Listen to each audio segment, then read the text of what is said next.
إلى أشرف الأنبياء سرورا شاہ کریمہ دستگیرہ اشرفا حرمت روح پیمبر اک نجر کن سویما اے اشرف زمانہ زمانے مدد نما درہائے بستراز کلید کرم کشا مدد کن یا میرے مقدم پاک مدد کن یا اشرف الاولیاء مدد کن یا میرے پیر مرشد تاج الاولیاء مدد کن یا عین ہند مدد کن یا اعلی حضرت مدد کن یا لو الحق پندوبی سبحان ربک ورب العزت اما یصفون وسلام علی المرسلین والحمد للہ رب العالمین آمین آمین بحق لا الہ الا اللہ محمد رسول اللہ صلی اللہ علیہ وسلم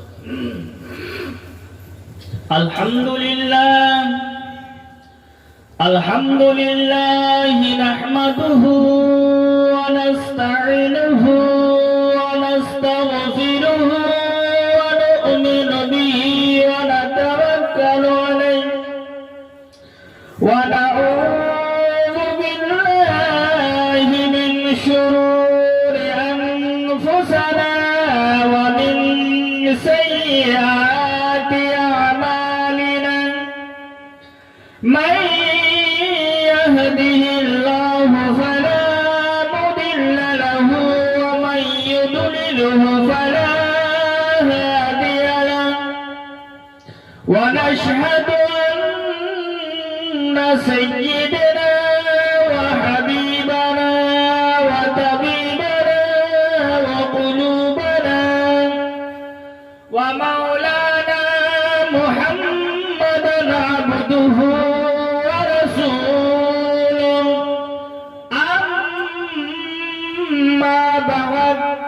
فأعوذ بالله من الشيطان الرجيم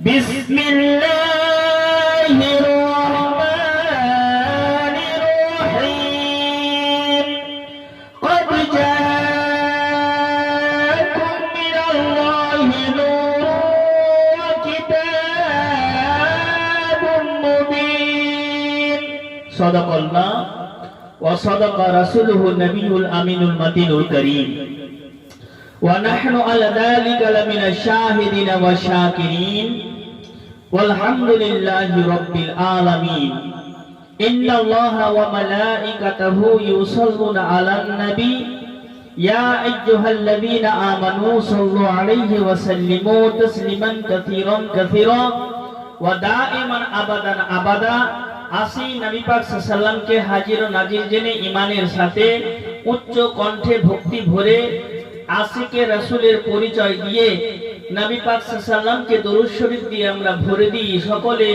কণ্ঠ মিলিয়ে উচ্চ স্বরে নিজের মনকে মদিনা মুনাওয়ারার দিকে ঠেলে দিয়ে নবীর রওজাকে সামনে রেখে দরুদ শরীফের হাদিয়া পেশ করি বলি সকলে আল্লাহুম্মা সাল্লি আলা মাইকের আওয়াজটা একটু পরিষ্কার করবে ওয়া আলা আলিহি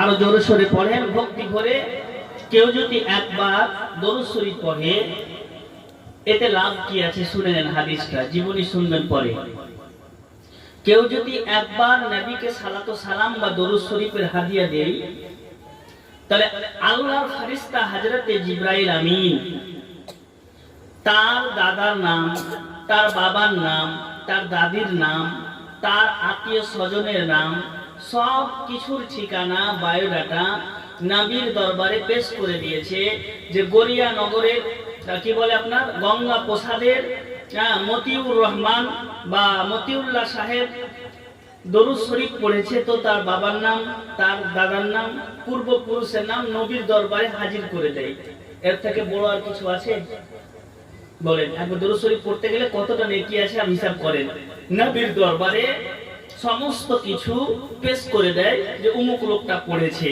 তো আল্লাহ রাসূল সাল্লাল্লাহু আলাইহি ওয়াসাল্লাম এমন খুশি হবে নবী বলতেছেন আমি যতক্ষণ অবধি তাকে জান্নাতের দিকে না নিয়ে গিয়েছি আমি রাসূলুল্লাহ জান্নাতে প্রবেশ করব না জোর করে বলেন না, তাই জোর করে আল্লাহুম্মা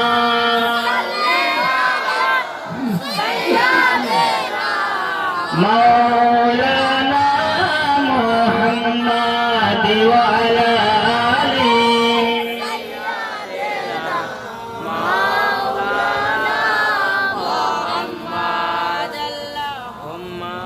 সাল্লি আলা সাইয়্যিদিনা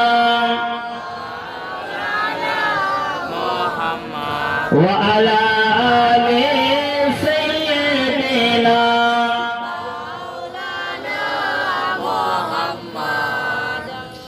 আমার প্রাণের মদিনা,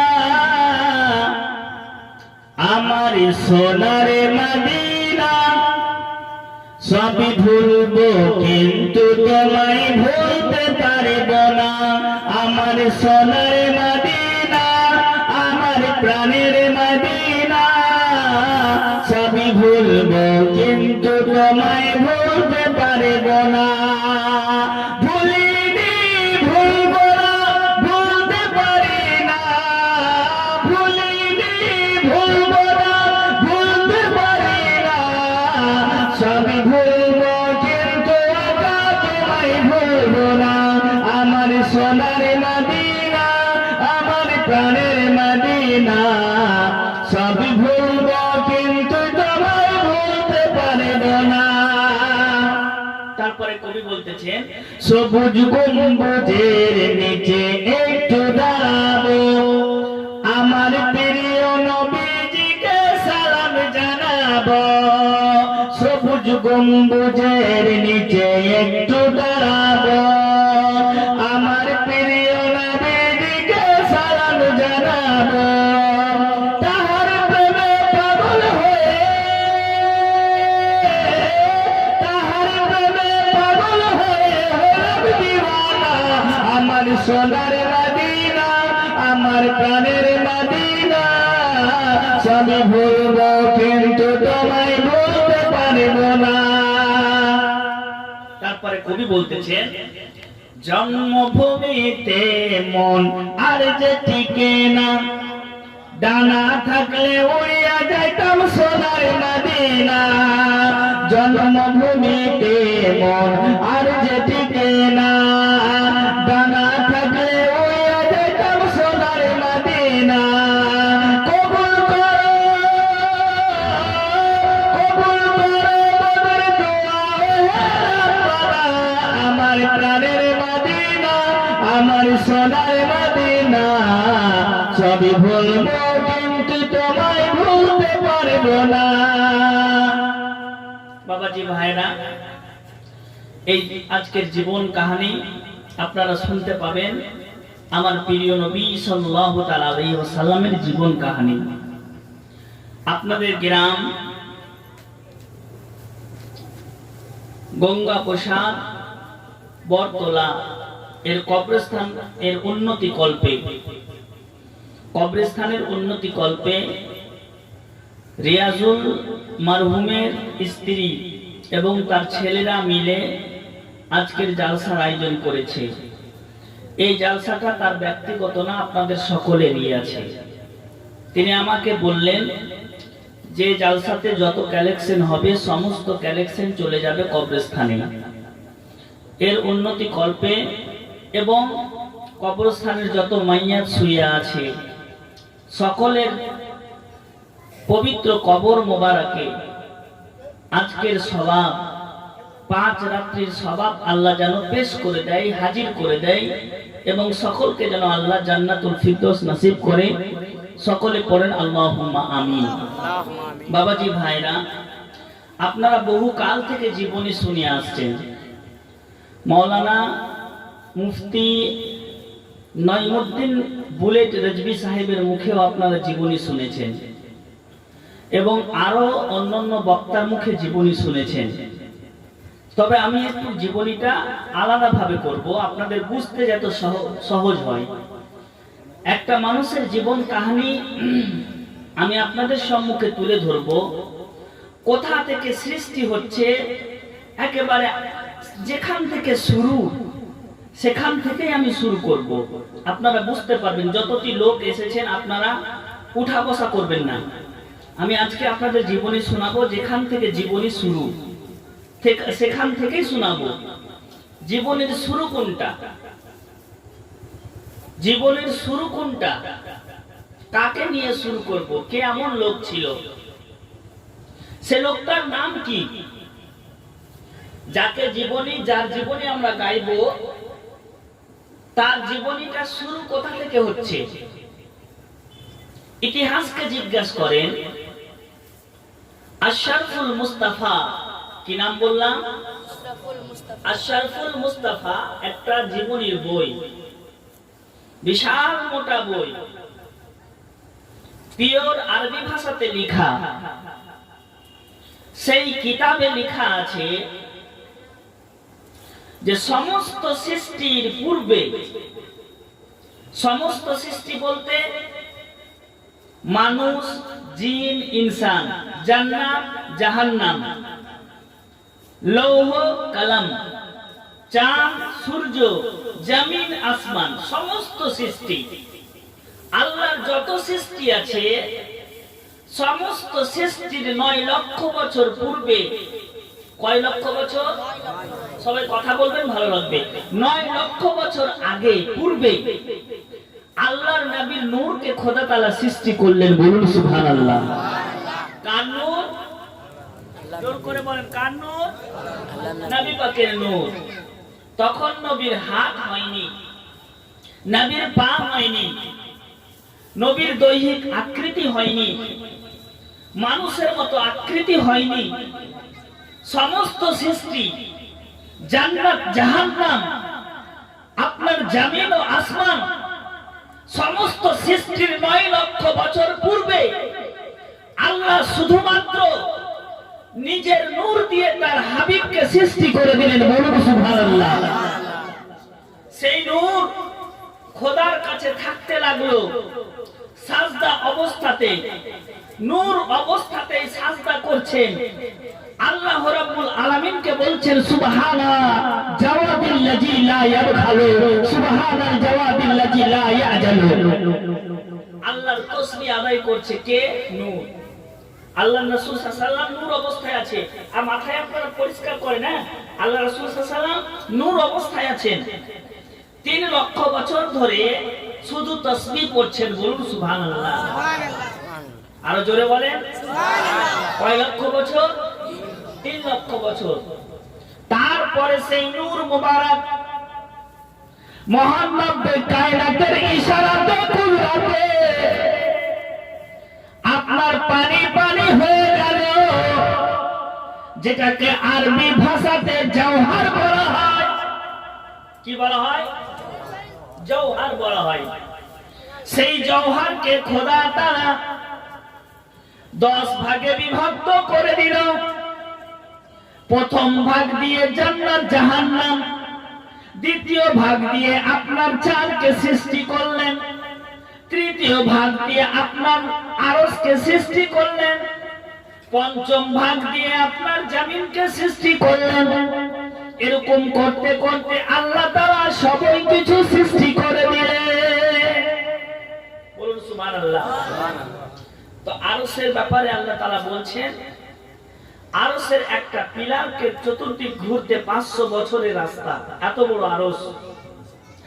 আরশ কুরসির পিলার এত মোটা যে প্রত্যেক এক দিক থেকে আরেক দিক ঘুরতে সময় লাগে আপনার 500 বছরের পথ। তারপরে আল্লাহ রাব্বুল আলামিন চন্দ্র, সূর্য, লৌহ কালাম সব কিছুকে সৃষ্টি করে দিচ্ছেন একের পর এক। কি দিয়ে? নবীর নূর দিয়ে। নবীর নূর দিয়ে আদমকে সৃষ্টি করবেন। তার আগে একটি ঘটনা শুনেন। রাসূলুল্লাহ সাল্লাল্লাহু আলাইহি ওয়াসাল্লাম নূর অবস্থাতে আছেন, আর রাসূলুল্লাহ সাল্লাল্লাহু আলাইহি ওয়াসাল্লামকে 12টা হেজাবের মধ্যে আল্লাহ তাআলা রেখে দিলেন। কটা? 12টা হেজাবের মধ্যে।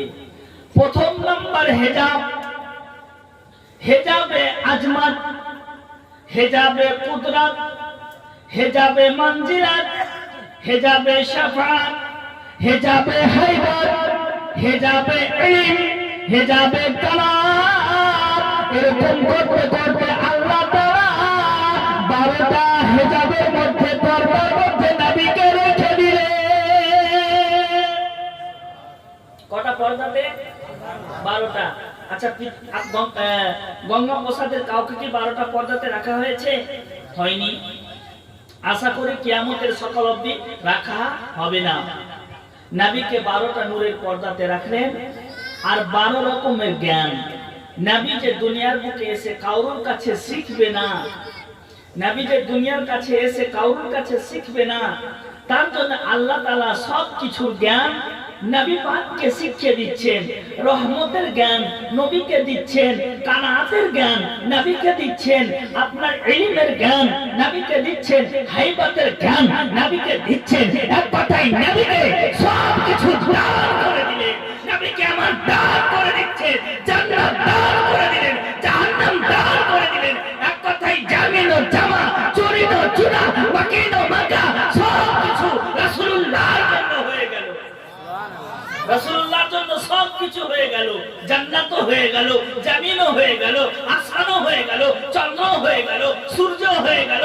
আরে নবী না আসলে, নবী না আসলে জান্নাত হতো না, নবী না আসলে দোজখ হতো না, নবী না আসলে লৌহ কলম হতো না, নবী না আসলে জামিন হতো না, নবী না আসলে আসমান হতো না। আরে নবী না আসলে আল্লাহকে পরিচয় জানতে পারতাম না, আল্লাহকে চিনতেই পারতাম না। তাই তো আল্লাহর রাসূল বলতেছেন, আল্লাহর হাবিব বলতেছেন, লাউলা কালামা খালাকুল আফলাক। হে আল্লাহ, আমাকে সৃষ্টি করেছো, বলো জামিনকে সৃষ্টি করেছো, আমাকে সৃষ্টি করেছো, বলে চন্দ্রকে সৃষ্টি করেছো, আমাকে সৃষ্টি করেছো, বলে আকাশকে সৃষ্টি করেছো, আমাকে সৃষ্টি করেছো, বলে তোমার রুবুবিয়্যাতকে প্রচার করেছো। তুমি যে আল্লাহ এটা বলে চিনতে পেরে গিয়েছি। বলুন সুবহানাল্লাহ। তাহলে কার জন্য সবকিছু সৃষ্টি? নবী পাকের জন্য সবকিছু সৃষ্টি হয়েছে। নবী যদি দুনিয়ার বুকে না আসতেন তাহলে কোনো কিছুই সৃষ্টি হতো না। আই রাসূলুল্লাহ সাল্লাল্লাহু আলাইহি ওয়াসাল্লাম বলতেছেন যে লাউলা কালামা আজহারতু রুবুবিয়্যাতি, হাবিব তোমাকে যদি সৃষ্টি না করতাম তাহলে আমি যে আল্লাহ এটা বলে প্রচার করতাম না। একমাত্র প্রচার করেছি আমি যে তোমাকে সৃষ্টি করে ধন্য মনে করেছি। সমস্ত সৃষ্টির মূল আমার রাসূলুল্লাহ, সমস্ত সৃষ্টির একেবারে মেন জায়গায় আছে আমার রাসূল পাক সাল্লাল্লাহু আলাইহি ওয়াসাল্লাম। এবার নবীর নূরকে 10টা নদীতে গোসল করাচ্ছেন। কটা নদী? 10টা। প্রথম নদীর নাম হচ্ছে দারিয়ায়ে রাহমাত। দারিয়ায়ে রাহমাতে নবীকে গোসল করালেন। নবী আমার গোসল করে নিলেন। দারিয়ায়ে কানাত, নবী আমার কানাতের নদীতে গোসল করলেন। তারপরে নদীর নাম হচ্ছে দারিয়ায়ে শাফাত। নবী যে শাফাত করবেন তার জন্য দারিয়ায়ে শাফাতে গোসল করলেন। দারিয়ায়ে ইলম, নবী যে সবকিছু জানবেন জানার নদীতে গোসল করলেন। নবী তারপরে দারিয়ায়ে হাইবাত, নবী পাক সাল্লাল্লাহু আলাইহি ওয়াসাল্লাম যে হাইবাতের জ্ঞান রাখবেন হাইবাতের নদীতে গোসল করলেন। এরকম করতে করতে রাসূলুল্লাহ সাল্লাল্লাহু তাআলা আলাইহি ওয়াসাল্লাম 10টা নূরের নদীতে গোসল করলেন।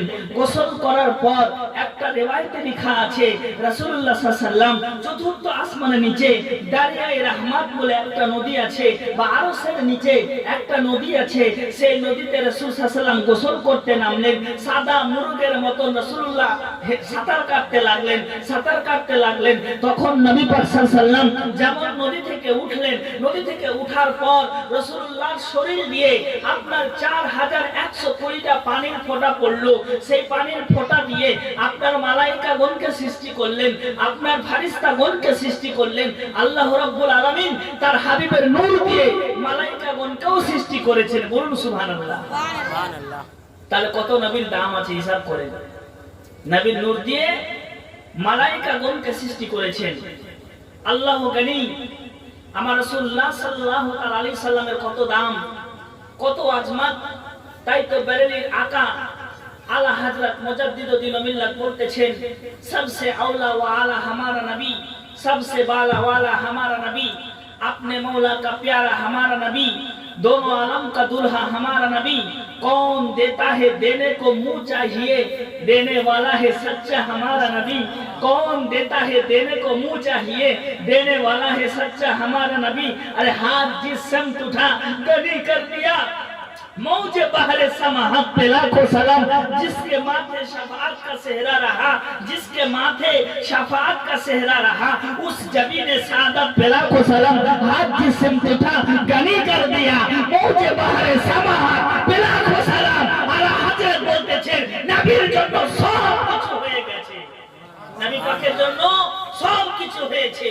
তাই ওয়াহাবিকে বলতে চাই, লামাজহাবিকে বলতে চাই যে নবীর আজমাতটা তোমরা এসে শিখে নাও, আমাদের কাছ থেকে শিখে নাও। আমার রাসূলুল্লাহর কত বড় শান আছে। কোরআন বলতেছে ওয়ারাফানা লাকা যিকরাক, ওয়ারাফানা লাকা যিকরাক। হাবিব তোমার শানকে, তোমার সম্মানকে বৃদ্ধি করে দিলাম, এতটা বৃদ্ধি করলাম, এতটা বৃদ্ধি করলাম যে তোমার শানকে কেউ রুখতে পারবে না। তুমি হচ্ছেন সর্বশেরবা, তুমি হচ্ছে সর্বশেরবা। তাই তো আলা হযরত বলতেন सरवर का हूँ के मालिक का मौला का हो तुझे, बागे खलील का गुले सैबा का हो तुझे। तेरे तो खलके तेरे तो मुस्ताई तारा ही से भरे, हैरा हूँ मेरे शाह, मैं क्या क्या कहूँ तुझे। लेकिन रजा ने खत में सुखन इस पे कर दिया कि खालिक का बंदा खल्क का आका का हूँ तुझे। সুবহানাল্লাহ। জোর করে বলেন তো ইয়া রাসূলুল্লাহ।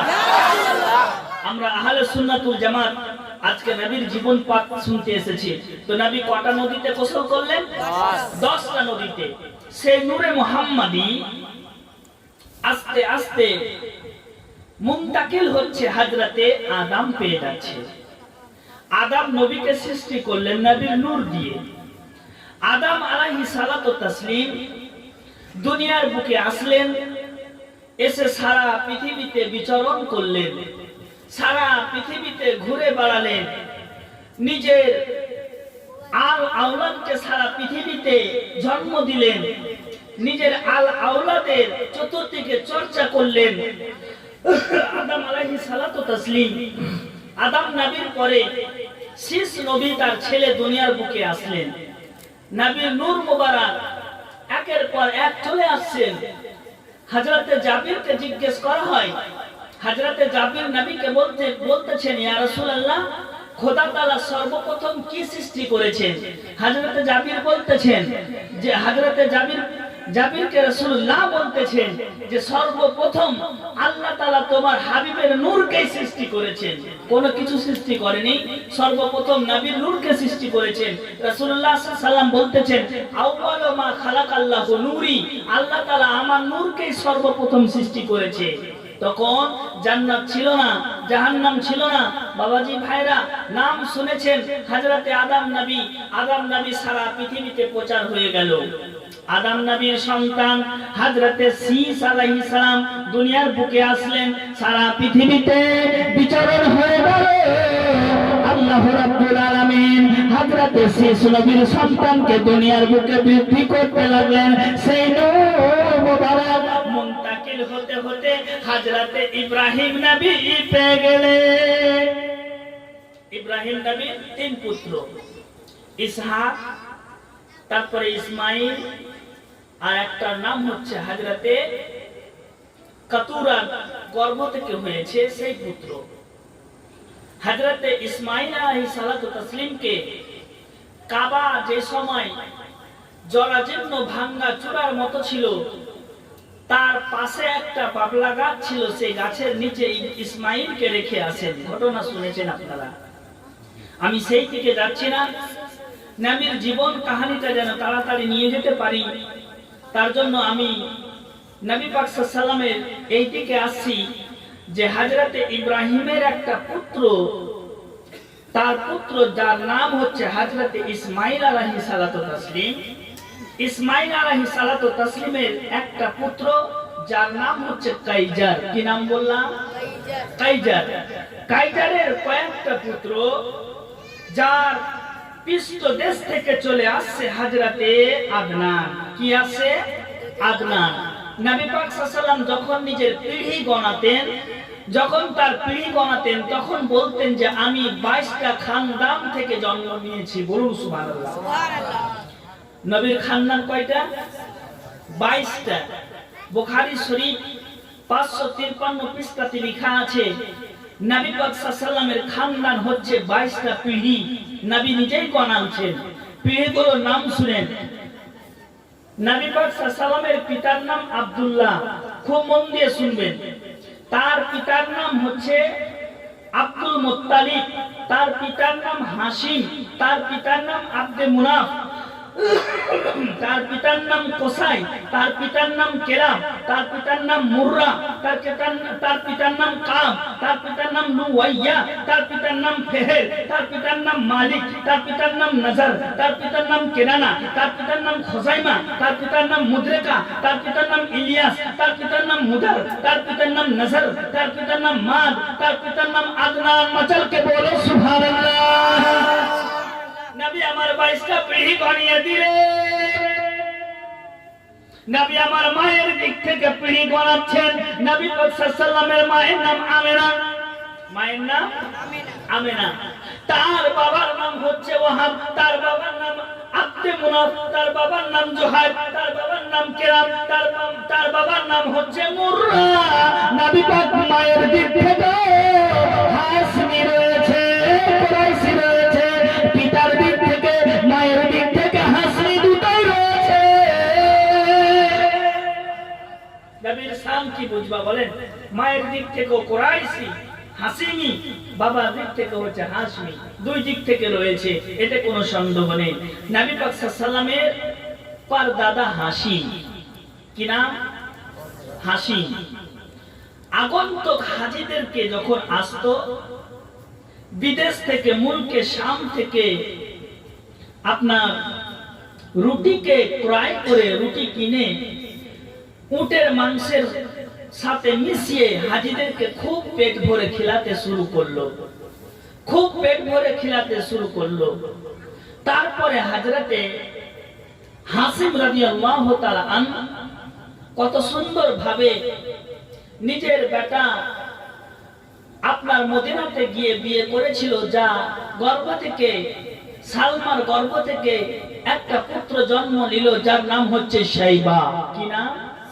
শাইবা। নবীর দাদুর নাম হচ্ছে শাইবা। আব্দুল মুত্তালিব কেমন করে হলো এটা আপনাদেরকে শোনাবো। আব্দুল মুত্তালিব যে নবীর দাদুর নাম, এটা কেমন করে প্রচার হলো এর ভিতরে একটা কারণ আছে। সেই কারণটা হলো আপনার বাল্য বয়সে নবী পাক সাল্লাল্লাহু তাআলা আলাইহি ওয়াসাল্লামের পূর্বপুরুষ হযরতে হাসিম মদিনাতে বিয়ে করেছিল। মদিনাতে বিয়ে করলো সালমাকে। সালমার গর্ভ থেকে একটা বাচ্চা পয়দা হলো, যে বাচ্চাটার নাম রাখলো শাইবা। শাইবা রাখার কারণ হলো তার মাথাতে একটা চুল ছিল সাদা, সেই সাদা চুলের কারণে তার নাম হয়ে গেল শাইবা। আর শাইবা মানে হচ্ছে বুড়া। নবী পাক সাল্লাল্লাহু আলাইহি ওয়াসাল্লাম বলতেছেন, আমার পূর্বপুরুষ হাসিম দুনিয়ার বুক থেকে বিদায় নিয়ে নিল। আমি ইয়াতীম হয়ে মদিনার আনাচে কানাচে ঘুরতে শুরু করলাম, মদিনার বিভিন্ন এলাকাতে ঘুরতে শুরু করলাম। এমন সময় দেখতে পেল একজন লোক একেবারে পাগড়ি পরে আছে, উটের উপরে সওয়ার হয়ে চলে আসলো, যার নাম হচ্ছে যার নাম হচ্ছে মুত্তালিব। মুত্তালিব এসে বলতে লাগলো, ও ছেলে তোমার নামটা কি বলো? সে বলতে লাগলো, আমার নাম হচ্ছে শাইবা। বলে তোমার বাড়ি কোথায়? বলে আমার বাড়ি হচ্ছে মদিনা, আমার মায়ের নাম সালমা, আমার বাবার নাম হচ্ছে হাশিম। সঙ্গে সঙ্গে ভাতিজাকে দেখার পর কোলে নিল। কে নিল? মুত্তালিব। নামটা মনে রাখবেন, কি নাম? মুত্তালিব। মুত্তালিব কোলে নিল শাইবাকে, নবীর দাদাকে। আব্দুল মুত্তালিব কেমন করে হচ্ছে এবার বুঝতে পারবেন। বলো শাইবা, চিন্তা করতে হবে না ভাতিজা, আমার উটের পৃষ্ঠে তুমি আরোহণ করে যাও। চলো চলো মক্কা দেশ চলো, তোমার কোনো ভয় থাকবে না, তোমার কোনো ভীতি থাকবে না। কোন মানুষ যদি তোমাকে জিজ্ঞেস করে তুমি কে, তখন তুমি বলে দিবে আমার নাম হলো আব্দুল মুত্তালিব। মানে আব্দ মানে হচ্ছে দাসী, আব্দ মানে দাসী, তো মুত্তালিব মানে মুত্তালিবের দাসী। তুমি তোমার নামটা বলবে আব্দুল মুত্তালিব, মানে মুত্তালিবের দাস। আব্দুল মুত্তালিব নবীর দাদুকে চড়িয়ে নিয়ে আসে, যেমন মক্কাতে পৌঁছে গিয়েছে।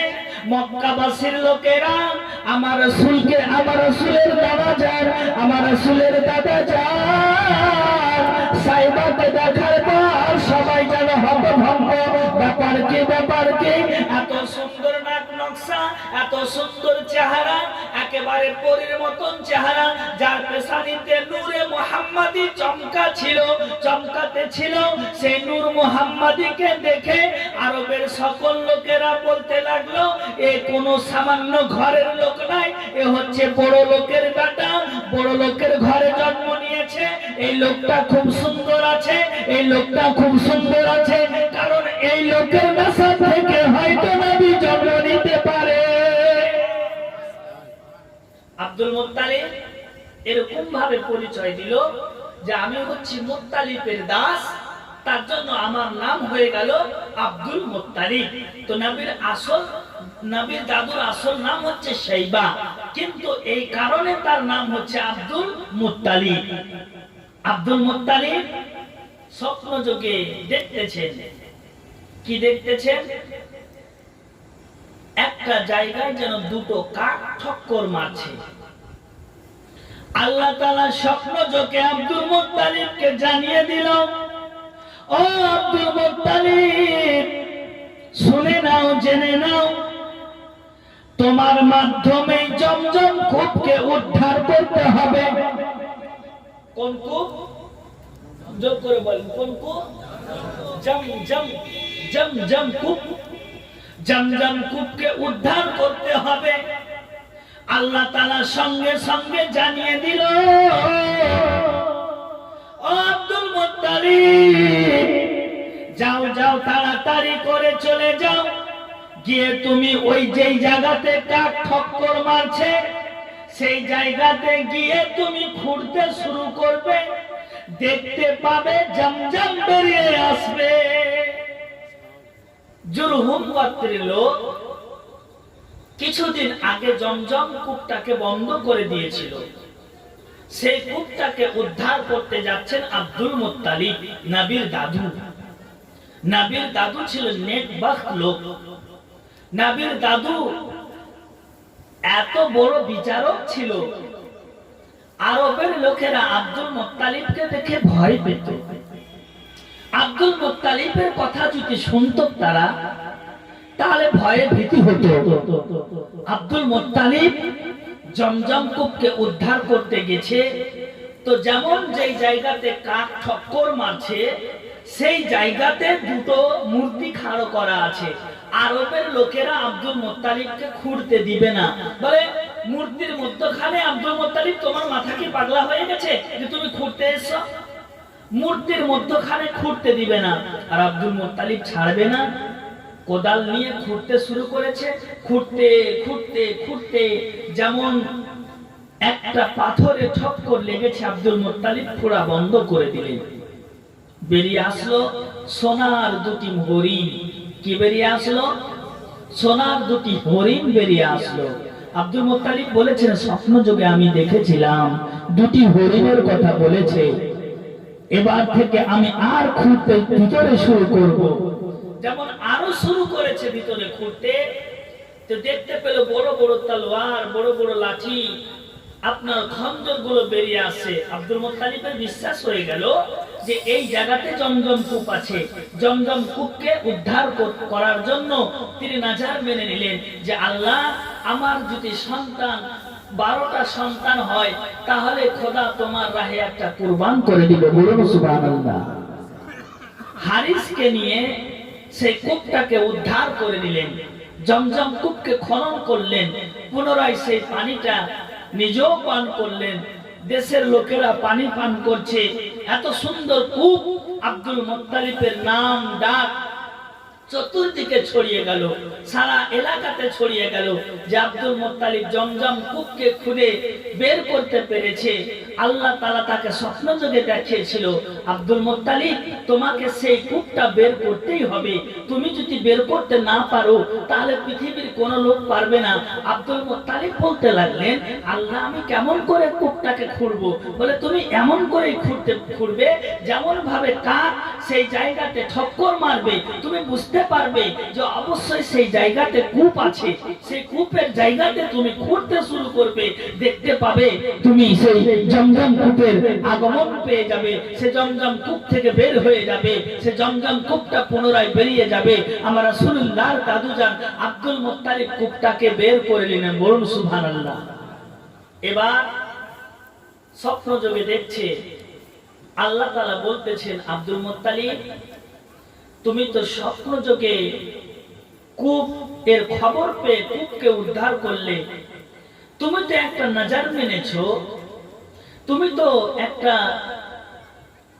কসম খেয়েছো যে আমার যদি 12টা পুত্র হয় তাহলে একটা পুত্রকে আমি তোমার রাহে জবে করে দিব।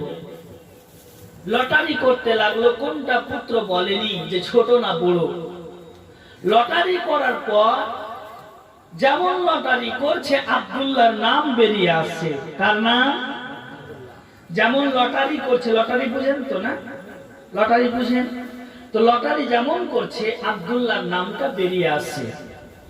আব্দুল্লাহর নাম যখন বেরিয়ে আসে, অন্যান্য ভাইয়েরা বলছে, আব্দুল মুত্তালিব ওগো আমাদের পিতা, আব্দুল্লাহকে কুরবানি করতে হবে না, তার পরিবর্তে আমাকে কুরবানি করো। কিন্তু আমাদের সকলেরই ছোট ভাই, তাকে কুরবানি করতে হবে না, তাকে যদি কুরবানি করো আমরা সহ্য করতে পারবো না। তারপরে আব্দুল মুত্তালিব কাবা ঘরের মতো আবার লটারি করতে শুরু করেছে। লটারি যেমন করেছে নামটা উঠে গেল আব্দুল্লাহর। ভাইয়েরা বলতেছে আব্দুল্লাহর কুরবানি হতে দিব না, আব্দুল্লাহর জবে হতে দিব না, আব্দুল্লাহকে যেমন করে হোক বাঁচাতে হবে, যেমন করে হোক বাঁচাতে হবে। তদানীন্তন কালের একটা মেয়ে গুণী ছিল, গুণী, আপনাদের গ্রামে তো আছে গুণী, কি ওর নাম? জুয়েল গুণী। তো এরকম একটা গুণী ছিল। হ্যাঁ, ওই গুণীর বাড়িতে যখন যেত, গুণী হাত দেখে বলে দিত সেই মেয়ে ছিল, মেয়ে লোক গুণী। সেই সময় আকাশে কি ঘটতো মেয়েটা একটা জিনের মাধ্যমে জানতে পারত। আব্দুল মুত্তালিব আরো কয়েকজন লোক সাথে করে সেই মেয়েটার কাজ গেল, বলে ওগো গুণী, ওগো শুনো শুনো, আমার এই লালের নামে বারংবার লটারি উঠছে যে আব্দুল্লাহকে কুরবানি করে দিতে হবে, কোন উপায় আছে মা? কোন উপায় আছে? বলে হ্যাঁ উপায় আছে। কি উপায়? বলে তুমি এই বাচ্চার তরফ থেকে 10টা উটকে লটারি করো, 10টা উটের দিক দিয়ে। 10টা উটকে যেমন বাড়ালো, লটারি করছে, আব্দুল্লাহর নাম উঠলো। ব্যাপার তো খারাপ। আবার লটারি করছে, আব্দুল্লাহর নাম উঠলো। আবার লটারি করছে, তো উটের নাম উঠলো। সবাই খুশি হয়ে গেল যে আব্দুল্লাহ বেঁচে গেল, আব্দুল্লাহ বেঁচে গেল, কুরবানি হওয়া থেকে আব্দুল্লাহ বেঁচে গেল। আব্দুল মুত্তালিব 100টা উট আব্দুল্লাহর তরফ থেকে কুরবানির দিক দিয়ে হেবা করে দিলেন।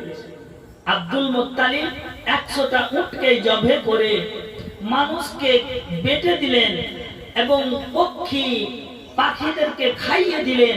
আব্দুল মুত্তালিব বলতেছেন যে সেই মেয়েটার কাছে যদি আমি না যেতাম তাহলে আমার ছোট ছেলেকে বাঁচাতে পারতাম না। বাবাজি ভাইরা, আমার রাসূলুল্লাহ সাল্লাল্লাহু আলাইহি ওয়াসাল্লামের বাবা আব্দুল্লাহ জবে থেকে বেঁচে গেলেন। তাই নবী বলতেছেন আমি হলাম দুজন জব হে কৃত বাবার বেটা। বলুন সুবহানাল্লাহ। তাই একবার দরুদ শরীফ পড়েন, আমি আগে বাড়ি। আল্লাহুম্মা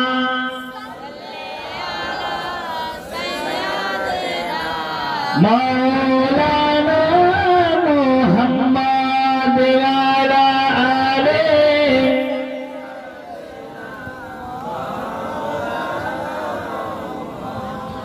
সময় সময় আব্দুল মুত্তালিব আপনার বিভিন্ন এলাকাতে যেতেন, গিয়ে সারা সারা রাত্রি ইবাদত করতে গুহাতে লুকিয়ে। আপনার হেরা গুহাতেও বহুবার গিয়েছেন। হযরতে আব্দুল মুত্তালিব কাবা ঘরের মুতাওয়াল্লি আপনার সারাবিকে পছন্দ করত না, জেনাখারিকে পছন্দ করত না, কোনদিন শরাব পান করেনি, কোনদিন কোন মানুষকে আঘাত করেনি।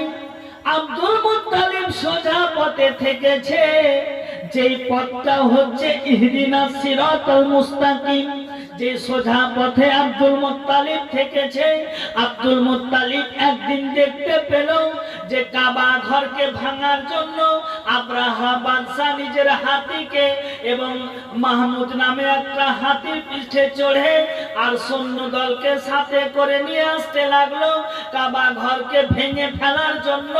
আব্দুল মুত্তালিব বলতেছে, ওগো আব্রাহার বাদশা, তুমি আমার ছাগলগুলোকে ছেড়ে দাও, কারণ কাবা ঘর আমার নয়, কাবা ঘরটা হচ্ছে খোদা তাআলার।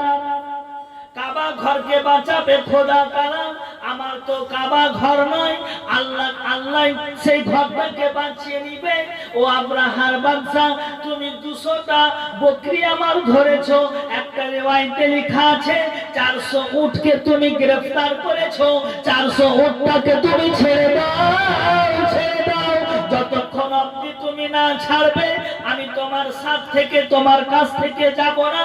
ও আব্দুল মুত্তালিবকে বলতে লাগলো, ও আব্দুল মুত্তালিব, আমি তো ভেবেছিলাম তুমি তো যুদ্ধের ব্যাপারে আসবে, কিন্তু তুমি এমন কথা নিয়ে আসলে, তোমার উটকে ছুটিয়ে নিয়ে যাওয়ার কথা বলতে লাগলে। ও আব্দুল মুত্তালিব, শুনে শুনো, আমি তোমার রবের কাবাকে ভাঙতে এসেছি, তুমি পারলে রুখে নাও। কিন্তু আব্দুল মুত্তালিব একটাই কথা বলতে লাগলো, আমি একটাও কথা শুনবো না। তুমি ভাঙতে এসেছো খোদার ঘর, খোদার ঘরকে তুমি ভাঙতে এসেছো, খোদার ঘরকে তুমি নাস্তানাবুদ করতে এসেছো। খোদা তাআলা নিজের ঘরকে বাঁচিয়ে দিবে। আব্রাহার বাদশা যেমন কাবার দিকে নিশানা করেছে, সঙ্গে সঙ্গে আব্দুল মুত্তালিব কাবার পিঠে পিঠ লাগিয়ে খোদার কাছে দোয়া করতে লাগলেন, আল্লাহ কাবা ঘরকে বাঁচিয়ে নাও। এটা হচ্ছে সম্মানিত কাবা। আল্লাহ তুমি তোমার ঘরকে বাঁচিয়ে নাও, আমার শক্তি নাই যে কাবা ঘরকে আমি বাঁচাই। সঙ্গে সঙ্গে আকাশ থেকে আবাবিল পাখি আসলো। আবাবিল পাখি আসার পর প্রত্যেকটা মুখে মুখে ছোট ছোট আপনার পাথর নিয়ে এসে আব্রাহার বাদশার যে সৈন্যরা ছিল একেবারে টিক করে করে মাথার সামনে ফেলতে লাগলো। আর প্রত্যেকজন একেবারে খায় হুই পাত্তা, পলু পাত্তার মতন চূর্ণ বিচূর্ণ করে দিল। বলুন সুবহানাল্লাহ। তাহলে কোন পাখি এসেছিল? আবাবিল পাখি। তাই কোরআন শরীফ সূরা নাজিল হয়ে গেল। আল্লাহ বলতেছেন, আলাম তারা কাইফা ফাআলা রাব্বুকা বিআসহাবিল ফিল আলাম ইয়াজআল কাইদাহুম ফি তাদলিল ওয়া আরসালা আলাইহিম তায়রান আবাবিল। তায়রান আবাবিল, আবাবিল পাখি। তারমিহিম বিহিজারাতিন মিন সিজিল ফাজআলাহুম কাসফিন মাকুল। তাদেরকে খাই হুই পাত্তা এমন অবস্থা করেছিল জানেন। পলুর পাতা তো আপনারা তো দেখেছেন, পলুর পাতা যেমন করে পলু খায় অনুরূপ ভাবে আব্রাহা বাদশার সৈন্য দলের অবস্থা এরকম করে দিল। বাবাজি ভাইরা, দিন যেতে না যেতে আপনার আব্দুল্লাহ বড় হয়ে গেল। আব্দুল্লাহ যেমন বড় হয়েছে, আপনার জঙ্গলে যেতে শুরু করলো শিকার করার জন্য। হযরতে আব্দুল্লাহ জঙ্গলে যেমন গিয়েছে, আর ইহুদি নাসারারা আব্দুল্লাহকে দেখার পর চতুর্দিক থেকে ঘিরে নিয়েছে। বলে আব্দুল্লাহকে এক্ষুনি জঙ্গলে কাতাল করে দেওয়া হবে। আব্দুল্লাহর পেশানিতে নূরে মুহাম্মাদি চমকাচ্ছিল। কি চমকাচ্ছিল? নূরে মুহাম্মাদি, নবীর বাবা হবে। আব্দুল্লাহ জঙ্গলে শিকার করতে গিয়েছে। ইহুদি পাপীরা, ইহুদি সৈন্যদলেরা হযরতে আব্দুল্লাহকে গ্রেফতার করার জন্য, আব্দুল্লাহকে দুনিয়া থেকে বিদায় করে দেওয়ার জন্য, আব্দুল্লাহকে কাতাল করে দেওয়ার জন্য আব্দুল্লাহর চতুর্দিককে ঘিরে নিয়েছে, আব্দুল্লাহকে শেষ করার জন্য ঘিরে নিয়েছে। কিন্তু হায়রে, আল্লাহর ফেরেশতা সঙ্গে সঙ্গে চলে আসলো আর আব্দুল্লাহকে বাঁচিয়ে দিল। আব্দুল্লাহকে ঘোড়ার পিঠে বসিয়ে তার বাড়ি পর্যন্ত পৌঁছে দিল। বলে আব্দুল্লাহ, তুমি আর কোনোদিন জঙ্গলে যেও না। আব্দুল্লাহ, তুমি কোনোদিন জঙ্গলে যেও না। আবার দ্বিতীয় দিন হযরতে আব্দুল্লাহ জঙ্গলে গিয়েছে, আর ইহুদি আলিমেরা, ইহুদি লস্করেরা, ইহুদি সৈন্য দলেরা হযরতে আব্দুল্লাহকে ধরে